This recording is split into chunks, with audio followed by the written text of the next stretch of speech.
আমরা আজকে এক প্রধান দাবিতে আজকে এখানে হাজির হয়েছি। আমরা জীবনের নিরাপত্তা, বাংলাদেশের মানুষের জীবনের নিরাপত্তা, সমাজের ন্যায় বিচার প্রতিষ্ঠার জন্য আমরা এক দফার সিদ্ধান্তে উপনীত হয়েছি। এই সরকার কোনোভাবে আর এক মিনিট ক্ষমতায় থাকার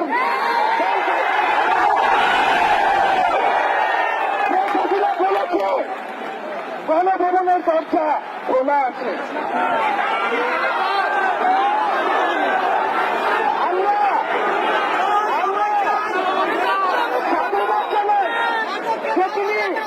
আগেই বুঝতে পেরেছি যে গণভবনের দরজা খোলা রাখতে হবে।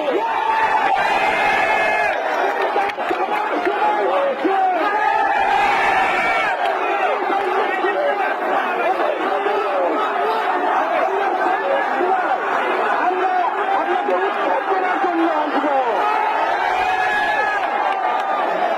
বন্ধুগণ, আমরা খুবই স্পষ্ট কথা, শুধু শেখ হাসিনাকে পদত্যাগ করলেই হবে না। এই যে খুন, লুটপাট, দুর্নীতি এই দেশে হয়েছে তার বিচার হতে হবে। আমরা পদত্যাগ দিয়ে তাকে কোনো এক্সিকিউট দিতে চাই না। তাকে পদত্যাগ করতে হবে, বিচারের আওতায় আনতে হবে।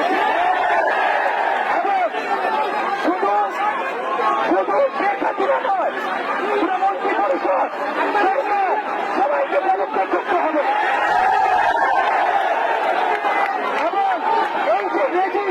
এই যে জাতীয়তাবাদী শাসন ব্যবস্থা, এটাকে বিলোপ করতে হবে।